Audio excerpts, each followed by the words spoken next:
നമസ്കാരം. കർമ്മ ന്യൂസിലേക്ക് സ്വാഗതം. എന്ത് പോക്രിത്തരമാണ് കാണിക്കുന്നത് കേരള ധനമന്ത്രി ശ്രീ ബാലഗോപാലൻ സാറേ?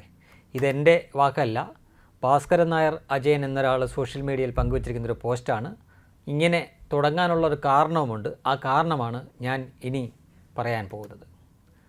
കലാമണ്ഡലം ചാൻസലർ മല്ലിക സാരാഭായിക്ക് മാസവേതനമായിട്ട് 1,75,000 രൂപയും ഓഫീസ് ചെലവിന് 25,000 രൂപയും 5 നയാ പൈസ പോലും വേതനമായി വേണ്ട എന്ന് പറഞ്ഞ വ്യക്തിയല്ലേ ഈ കോടീശ്വരിയായ ശ്രീമതി മല്ലിക?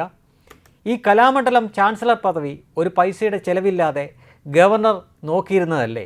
നിങ്ങൾ കുറച്ച് പേർക്ക് തിന്നിട്ട് എല്ലിൻ്റെ ഇടയിൽ കുത്തിയത് കാരണമല്ലേ അദ്ദേഹത്തെ ആ സ്ഥാനത്ത് നിന്നും മാറ്റി ശ്രീമതി മല്ലികയെ ആ സ്ഥാനത്ത് പ്രതിഷ്ഠിച്ചത്?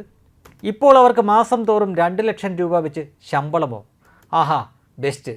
ആ സജി ചെറിയാൻ സാറിൻ്റെ വാക്ക് കേട്ട് അങ്ങും. പ്രിയരെ, നിങ്ങൾ അറിഞ്ഞോ? കേരള കലാമണ്ഡലം കൽപ്പിത സർവകലാശാല ചാൻസലർ മല്ലിക സാരാഭായിക്ക് ഇന്നലെ സർക്കാർ വേതനം നിശ്ചയിച്ചു.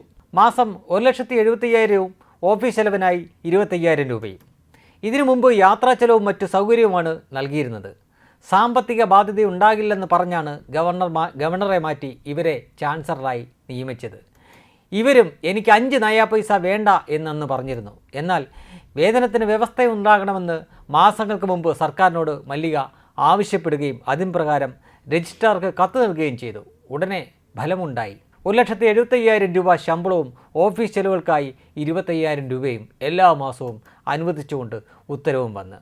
പണ്ട് രാജഭരണകാലത്ത് രാജാവിൻ്റെ സ്തുതിപാഠകർക്ക് സമ്മാനക്കിഴി രാജാവ് സമ്മാനമായി നൽകുമായിരുന്നു. ഇവിടെ 5 പൈസയുടെ ജോലി ചെയ്യാതെ നാടിനോ നാട്ടാർക്കോ ഒരു പ്രയോജനവുമില്ലാതെ സ്തുതി പാടിയത് കൊണ്ട് മാത്രം കോടീശ്വരിയായ ശ്രീമതി മല്ലിക സ്വന്തമാക്കിയത് മാസം 2 ലക്ഷം രൂപ വെച്ച്.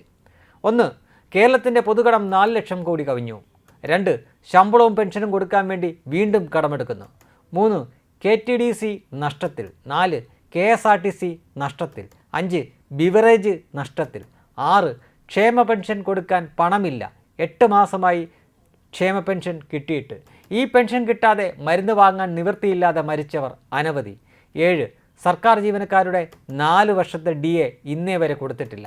8. സ്കൂൾ ഹെഡ്മാസ്റ്റർമാർ കടം കയറി മുടിഞ്ഞു. 9. ആശുപത്രിയിലെ പാൽ വിതരണം ചെയ്തതിൽ കുടിശ്ശിക, പാൽ വിതരണം മിൽമ നിർത്തി. 10. ആശുപത്രി രോഗികൾക്കുള്ള ബ്രെഡ് സപ്ലൈ കമ്പനി നിർത്തലാക്കി, കാരണം ലക്ഷങ്ങളുടെ കുടിശ്ശിക. 11. മാവേലി സ്റ്റോറുകളിൽ 13 തരം സബ്സിഡി സാധനങ്ങൾ ഇല്ല.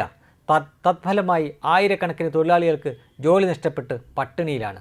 12. റേഷൻ കടകൾ പൂട്ടേണ്ട വക്കിൽ. ഉപ്പ് തൊട്ട് കർപ്പൂരം വരെ എല്ലാറ്റിനും ടാക്സും വിലയും കൂടി. 13. കറണ്ട് ചാർജ് എല്ലാ മാസവും കൂട്ടുന്നു. 14.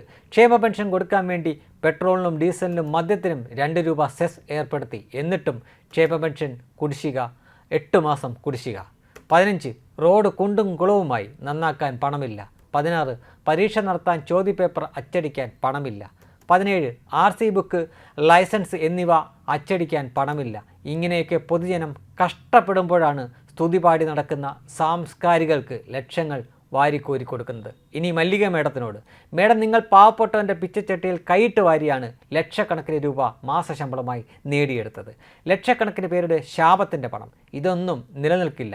പഴമക്കാർ പറയുന്നത് പോലെ വൈദ്യന് കൊടുക്കേണ്ടി വരും. അവസാനമായി, ബാലഗോപാലൻ സാറേ, കാട്ടിലെ തടി തേവരുടെ ആന, വലിയടാ വലി. ഇനി എത്ര കാലം കൂടി ഇങ്ങനെ വലിക്കും?